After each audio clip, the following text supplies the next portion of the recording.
अगर आप भी सपना देखते हैं कि आरएस या आईएएस बनेंगे, अपने घर जाकर या अपने गांव जाकर अपने गांव का नाम रोशन करेंगे, लेकिन कहीं ना कहीं आपके इस सपने के बीच में एक रोड़ा है, वो है धन के अभाव का या फिर आर्थिक तंगी का।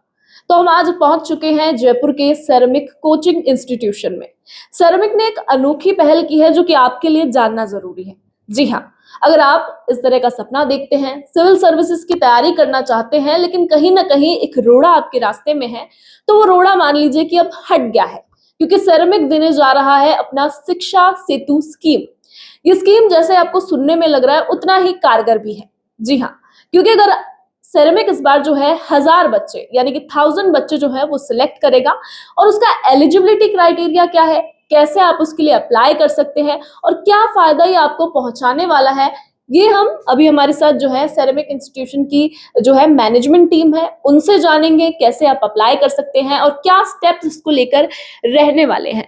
पहले तो सर मेरा आपसे क्वेश्चन यही रहेगा कि आज के टाइम में सबसे बड़ा जो है अवसर होता है मौका, लेकिन अगर इंस्टीट्यूशन की बात करें तो कई सारी स्कॉलरशिप्स दी जाती हैं जो कि अगर आप रिजल्ट अच्छा देते हो उसके बाद दी जाती है। लेकिन मैं पहली बार सुन रही हूँ कि कोचिंग इंस्टीट्यूट आपको प्रूफ करने से पहले ही आपको एक अच्छा मौका दे रहा है। तो क्या विजन था या क्या आइडिया था इसके पीछे कि ऐसा कुछ हम लॉन्च करेंगे?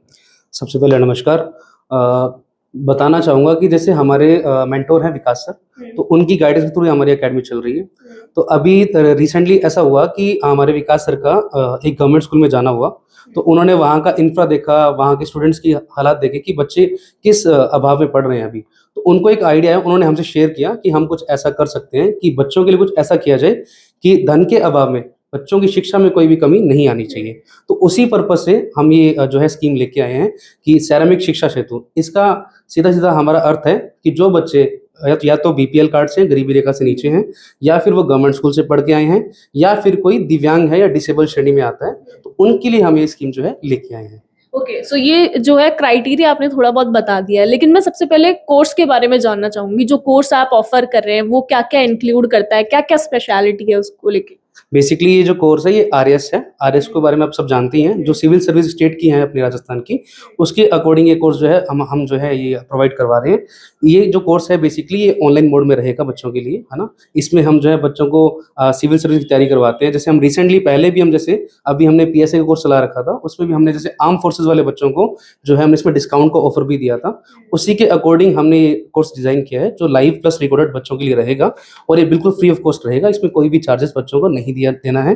और इसके अलावा इसमें जो है आपको पीडीएफ भी प्रोवाइड होंगी। ये कोर्स भी आपका लाइफ टाइम रहेगा। इसमें आपको कोई भी ऐसा दिक्कत नहीं है कि आपको कोर्स लिमिटेड टाइम के लिए, नहीं, ये लाइफ टाइम रहेगा। जब तक आप पढ़ना चाहते हो आप पढ़िए। इसमें आपको बाकायदा टेस्ट भी करवाए जाएंगे, बच्चों की परफॉर्मेंस भी एनालिसिस होगी। सारा काम इस कोर्स के अंदर किया जाएगा। ओके, डाउट सेशन के लिए भी कुछ इंक्लूड करता है? जी, बिल्कुल। हम इसमें जो है बच्चों को मेंटोरशिप फैसिलिटीज़ प्रोवाइड करवाते हैं। जो हमारे मेंटोर्स हैं, जो आरएस से या तो इंटरव्यूज़ दे चुके हैं, अच्छी-अच्छी जो फैसिलिटीज़ हम बच्चों को प्रोवाइड करवा रहे हैं इसके अंदर मेंटोर्स के द्वारा। मेंटोर्स बच्चों के समय-समय पे गाइडेंस सेशन भी लेते हैं, उनकी वीडियो कॉन्फ्रेंस भी की जाती है, उनके डाउट्स भी जो हैं सारे आंसर राइटिंग को लेके, स्टडी के रिगार्डिंग सारे डाउट क्लियर किए जाते हैं। जैसे आपने बताया कि गवर्नमेंट स्कूल में जब आप गए तो जो आपके फैकल्टी मेंबर हैं वो गए, तब आपको ये आइडिया आया किस तरह से कुछ लॉन्च किया जाना चाहिए। अगर हम बात करें तो क्या क्राइटेरिया आपने बता दिया है, गवर्नमेंट स्कूल की अभी आपने बात की, तो वो थोड़ा सा एक मेरे मन में डाउट रह गया था कि स्पेशली जो एबल्ड है उनके लिए आपने बताया, उसके अलावा जो दिव्यांग या फिर जो एक और श्रेणी आपने बताई थी, बट जैसे कोई नॉर्मल स्टूडेंट है बट वो पढ़ाई में काफी अच्छा है, उसके लिए भी ये है स्कीम? देखिए, इसमें ना अभी जो स्कीम जो ये स्टार्ट करेगी है वो 2024, 25, 26 3 साल के जो 12th के पास आउट बच्चे हैं, स्पेशली गवर्नमेंट स्कूल के बच्चे, या फिर दिव्यांग का जैसे मैंने आपको बताया, या फिर बीपीएल कार्ड के बच्चों को, ये स्कीम तो है टोटली उनके लिए फ्री अभी के लिए। जो राजस्थान के टॉप 1000 बच्चे होंगे उनके लिए ये स्कीम जो है अभी निकाली गई है, ठीक है? ये इसके अलावा जैसे आप पूछ रहे हो कि अदर बच्चों के लिए, तो हम कुछ स्पेशल डिस्काउंट चलाते हैं। जैसे कोई मान लीजिए कोई शहीद का बच्चा होता है, या फिर कोई आर्म फोर्सेस के लिए हो गया, कोई पुलिस की श्रेणी में आता है, कोई अनाथ बच्चा होता है, उनके लिए हम जो है अलग-अलग डिस्काउंट्स चलाते हैं, जो हमारे ऑफलाइन सेंटर पे भी अवेलेबल है। हम बच्चों को ऑनलाइन उसकी फैसिलिटी भी प्रोवाइड करवाते हैं। ओके, दोनों साइड से मतलब आप जी। जो है इनको करवा देते हैं उपलब्ध। दूसरा क्वेश्चन मेरा ये रहेगा कि इसके अलावा जैसे अप्लाई करना होगा, अभी कभी कई सारे बच्चे कमेंट सेक्शन में पूछेंगे भी कि कैसे हम अप्लाई कर सकते हैं, तो उसका क्या प्रोसीजर रहने वाला है? उसका बेसिकली मैं आपको एक लिंक प्रोवाइड करवा दूँगा, जो चाहे तो आप हमारी सेरेमिक अकेडमी की साइट पे जाके भी चेक कर सकते हो, वहाँ पे भी मिल जाएगा आपको। अदरवाइज़ आपको मैं एक लिंक भी प्रोवाइड करवा दूँगा, हमारे इंस्टाग्राम की बायो में भी वो लिंक पड़ा है, आपको मैं वैसे लिंक दे भी दूंगा, तो बच्चे वहां से क्लिक करके, बहुत ही सिंपल स्टेप है, वहां से बच्चे जो है अप्लाई कर सकते हैं। एक सवाल और मेरा रहने वाला है, सारे बच्चे इंग्लिश मीडियम या हिंदी मीडियम से नहीं रहते हैं, तो ये कोर्स बाइलिंगुअल है या फिर सिर्फ एक लैंग्वेज पे बेस्ड होने वाला है? मैं थोड़ा सा कोर्स के बारे में आपको और जानकारी दे देता हूँ। बेसिकली ये जो कोर्स है बाईलैंग्वेज रहते हैं, इसमें हिंदी और इंग्लिश दोनों बच्चों के लिए फैसिलिटी रहती है, दोनों बच्चे कोर्स को ले सकते हैं, ठीक है। इसमें आपको जो है जो नोट्स जो है दोनों मोड में प्रोवाइड हो जाते हैं। जो मोड ऑफ कम्युनिकेशन है वो हिंदी रहता है, क्योंकि सबको समझ में हिंदी अच्छे से आती है, तो लेकिन जो नोट्स हैं वो आपको दोनों लैंग्वेज में प्रोवाइड करवा देंगे, हिंदी में भी और इंग्लिश में भी। दूसरा जो इसके अंदर एक चीज़ और फैसिलिटी कि कोर्स आपका लाइफ टाइम रहने वाला है। इसमें आपको जो है समय समय पे आपका टेस्ट एनालिसिस भी होगा, आपने कितने नंबर्स आ रहे हैं उसके लिए मेंटर्स को गाइड भी करेंगे, आपको नंबर्स को कैसे बढ़ाना है, हर चीज़ गाइडेंस आपको इस कोर्स के अंदर मिलने वाली है। डॉक्यूमेंट वेरिफिकेशन या डॉक्यूमेंट क्या-क्या प्रोवाइड कराने होंगे जो स्टूडेंट इसके थ्रू आते हैं? बिल्कुल, मैं आपको डॉक्यूमेंट्स का भी एक और बता देता हूँ। बेसिकली डॉक्यूमेंट जो है, अभी जैसे रिसेंटली किसी ने 12th करी है, तो 12th की मार्कशीट या 12th का एडमिट कार्ड जो बच्चा मतलब जो रिज़ल्ट का आता है बच्चे का, तो रिज़ल्ट लेके आएगा बच्चा। प्लस में अगर वो बीपीएल कार्ड से आता है तो उसको बीपीएल कार्ड लेके आना है, या फिर तीसरा अगर वो दिव्यांग है तो वो 40% डिसेबिलिटी का अपना सर्टिफिकेट लेके आएगा। जयपुर में जो हमारा ऑफिस है महेश नगर, यहाँ पे आपका जो है डॉक्यूमेंटेशन होगा 2 से 10 मई के बीच में। ओके, सो डेडलाइन 2 से 10 मई की बीच नहीं, में जो अभी फॉर्म भरने की डेडलाइन है वो 30 अप्रैल है। जो डॉक्यूमेंट वेरिफिकेशन का टाइम है वो 2 से 10 मई का रहेगा। जो बच्चे को जो है जयपुर आके ये डॉक्यूमेंट्स लाके अपना वेरिफिकेशन करवाना होगा।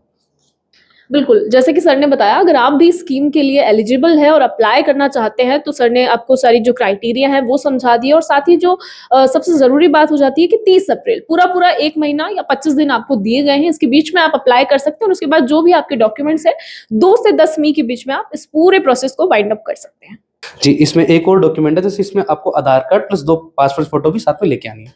देखिए, जब भी आप किसी सिविल सर्विस एग्जाम या किसी भी एग्जाम की तैयारी करते हैं, तो सबसे ज़रूरी एस्पेक्ट जो उस एग्जाम में रोल प्ले करता है, वो एक मेंटर होता है, एक गुरु होता है, एक टीचर होता है। सारी स्कीम, सारी फैसिलिटीज़ के बारे में हमने आपको बताया, लेकिन ये जानना भी ज़रूरी है कि जो आपको पढ़ा रहे हैं, जो आपको मेंटरशिप दे रहे हैं, उनकी क्या क्वालिफ़िकेशन है या फिर किस तरह से वो आपको हेल्प करने वाले हैं। आपसे यही सवाल मेरा पहले रहेगा कि मेंटर्स के बारे में आप क्या कहेंगे? क्या क्वालिफ़िकेशंस हैं या किस तरह से गाइड किया जाता है? देखो, हमारे यहाँ पे मेंटरशिप का जो प्रोग्राम चल रहा है वो काफ़ी अच्छा है। जैसे अगर कोई बच्चा हमारे कोर्स में एनरोल करता है तो उसको डायरेक्टली एक मेंटर अलॉट कर देते हैं हम, और हमारी एकेडमी में हर 100 बच्चों पे एक मेंटर अलॉट कर रखा है। तो वो उनके उनके साथ वो ऑनलाइन भी डिस्कस कर सकता है अगर वो यहाँ जयपुर में नहीं रह रहा है, और अगर वो जयपुर में रह रहा है तो वो उनसे आके ऑफलाइन भी मिल सकता है। इसके अलावा जो भी उस मेंटर्स के जो 100 बच्चे जो एनरोल कर रखे हैं उनके साथ वो वीकली एक वीडियो कॉन्फ्रेंस भी करता है, जिससे जो सभी के जो सामूहिक डाउट है वो उसके द्वारा सॉल्व किए जा सकते हैं। तो ये एक बेसिक जो हमने इसको चलाया है, इसके द्वारा क्या होता है कि कोई भी बच्चा लेफ्ट आउट फील नहीं करता है। जनरली क्या होता है कि बहुत सारे अमाउंट ऑफ जो स्टूडेंट्स होते हैं उनके ऊपर एक मेंटर होता है, तो वो पर्सनली उनको गाइड भी नहीं कर पाते हैं। तो इस तरीके से हम इस मेंटरशिप को ऐसा मान लो कि 1 टू 1 मार्किंग करके इस तरीके से इस मेंटरशिप को हम लोग चला रहे हैं।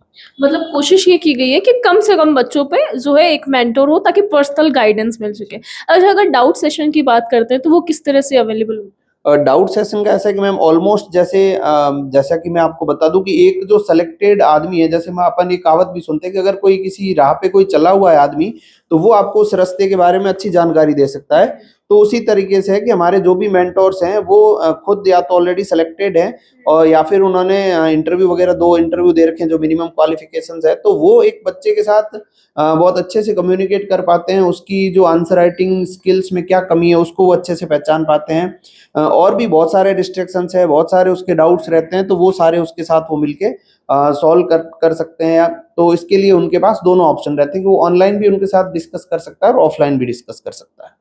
बिल्कुल, जैसे सर ने बोला कि जो इंसान किसी राह पे चल चुका है, वही आपको उसके बारे में ज़्यादा बेहतर तरीके से बता सकता है।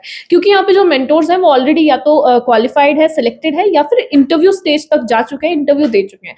तो जो एक मेंटल प्रेशर इस एग्ज़ाम में बच्चे के जो है माइंड पे आ जाता है, या जो अनसर्टेनिटी होती है, उसके बारे में भी डील कर सकते हैं, या फिर एक कहें कि इमोशनल या साइकोलॉजिकल सपोर्ट भी दे पाएँगे? Mentors is like big brother. वो होलिस्टिक रूप से उस बच्चे को सपोर्ट करते हैं कि सिर्फ ऐसा नहीं है कि जो स्टडी मटेरियल से रिलेटेड उसको दिक्कत आ रही तो वहाँ सपोर्ट करेंगे। वो उसको मेंटली, अगर उसको हेल्थ से रिलेटेड कोई इश्यू है, या फिर उसको अगर पर्सनली भी कोई दिक्कत आ रही है जो वो फेस नहीं कर रहा है, फिर उसको प्रॉब्लम आ रही है उसको सॉल्व करने में, तो हमारे मेंटर्स उसको अच्छे तरीके से डील करते हैं उसके साथ, और बहुत ही कंफर्टेबली उसके साथ बिहेवियर रहता है।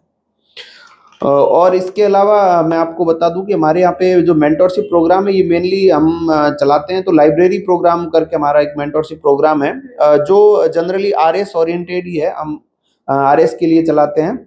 मैं इस बात को शुरू करूँ उससे पहले मैं हमारा जो पिछला रिजल्ट आपको बता देता हूँ। हम लोगों ने पिछले बेंच के आरएस मेंस 2024 के टाइम पे लाइब्रेरी मेंटोरशिप प्रोग्राम चलाया था। उसके अंदर हमारे पास 145 स्टूडेंट्स थे, तो उसमें से 60 बच्चों का इंटरव्यू कॉल हुआ है और हम आशा करते हैं कि उसमें से मोस्ट ऑफ बच्चे सेलेक्ट हो जाएंगे। तो उसी बात को ध्यान में रख के हम अभी भी हमारा लाइब्रेरी प्रोग्राम चल रहा है और उसके अंदर हम लोग डीपीक्यू जो डेली प्रैक्टिस क्वेश्चन है वो उनके टेस्ट लगते हैं और हमने 2 डेडिकेटेड मेंटोर्स हैं जो लाइब्रेरी स्टूडेंट्स के लिए रखे हुए हैं, उनके साथ वो अपनी प्रॉब्लम शेयर कर सकते हैं, डेली आंसर लिख के उनमें क्या और नया जोड़ा जा सकता है, क्या क्रिएटिविटी ऐड की जा सकती है, तो वो सारी चीजें ऐड करके और एक ऐसा एनवायरनमेंट हम बच्चों को दे रहे हैं कि बच्चा अगर कोई डेडिकेटेडली आरएस की तैयारी करना चाहे तो मुझे नहीं लगता कि शायद ऐसा कहीं स्पेस उसको अवेलेबल होगा जहां वो फ्रीली आरएस की तैयारी कर सके। अच्छा सर, अभी जब हम यहाँ पे एंटर किए तो हमने आपकी टैगलाइन पढ़ी कि सेरेमिक शेपिंग द फ्यूचर, तो थोड़ा सा इसके बारे में क्यूरियोसिटी है कि क्या नाम, क्या रीजन था या इस तरह का नाम रखने का, शेपिंग द फ्यूचर और फिर सेरेमिक?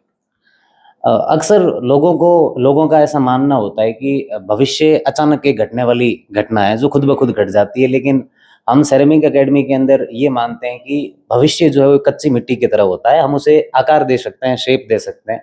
तो अगर कच्ची मिट्टी भविष्य को माने तो जिस प्रकार से सेरेमिक जो होता है वो कच्ची मिट्टी को एक बर्तन का आकार देता है, उसे अंतिम रूप जो है वो देता है, तो यहाँ पर जब स्टूडेंट आता है तो वो एक कच्ची मिट्टी की तरह ही होता है।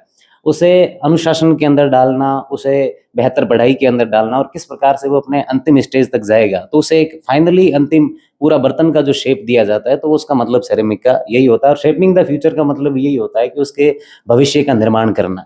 और जैसा कि हमारा ये भी मानना है कि one stop solution, RS exam के अंदर जितनी भी चीज़ें आवश्यक होती है वो सारी की सारी चीज़ें आपको एक ही मंच पर अवेलेबल मिल जाती है। तो ये भी हमारा मोटो है कि आरएस एग्जाम की तैयारी करने वाला जो स्टूडेंट हो उसको सारी चीजें सेरेमिक की मंच पर मिल जाए। तो मतलब सब कुछ इंक्लूड करता है इंस्टीट्यूशन, चाहे वो अनुशासन हो, एनवायरनमेंट हो या फिर जो भी एमिनिटीज या फैसिलिटीज होती हैं, वो सब कुछ इंक्लूड करता है। बिल्कुल, यहाँ पर जब स्टूडेंट आता है तो मैंने आपसे कहा कि वो एक कच्ची मिट्टी की तरह ही होता है, उसे अंतिम जो बर्तन का आकार देना है वो हमारा काम है, अंतिम जो शेप देना है वो हमारा काम है। और ये सेरेमिक एकेडमी इसके लिए बहुत डेडिकेट है और शुरू से वन स्टॉप सॉल्यूशन के तहत भी, और हमारी जितनी भी चीज़ें, हमारा टारगेट है, हमारा लक्ष्य है, उसके तहत हम ये भी यही काम जो है वो करते हुए आ रहे हैं। अब तक हमने इसके अंदर जितने भी प्रयास किए हैं वो अधिकांश प्रयास सफल हुए हैं और आगे भी जितने करेंगे तो ईश्वर की कृपा से वो भी सारे सफल ही होंगे। बिल्कुल, जैसा कि आपने सुना और समझा कि चाहे हम शिक्षा सेतु की बात करें, चाहे हम विज़न की बात करें, क्योंकि विज़न जो है बहुत ज़रूरी होता है, चाहे वो आपकी लाइफ़ में हो, चाहे वो किसी इंस्टीट्यूशन के लिए हो। विज़न बिल्कुल क्लियर लगा। और अगर आप भी सोच रहे हैं, चाहे किसी गाँव से आते हो राजस्थान में या जयपुर में, अगर आप सोच रहे हैं कि जाकर पढ़ाई करें, लेकिन कहीं न कहीं कुछ परेशानी है, तो वो परेशानी अब आपके लिए खत्म हो चुकी है। एनरोल आप कैसे कर सकते हैं, वो प्रोसेस सर ने आपको बताई। और अगर आप अभी जुड़ना चाहते हैं, क्योंकि आज सिर्फ 6 अप्रैल है, पूरा महीना 20 से 25 दिन आपके पास है, आप अभी भी अप्लाई कर सकते हैं। डिटेल्स आपको सारी जो है नीचे मिल जाएगी। इन नंबरों पर, इस लिंक पर आप जाके क्लिक करके अप्लाई कर सकते हैं।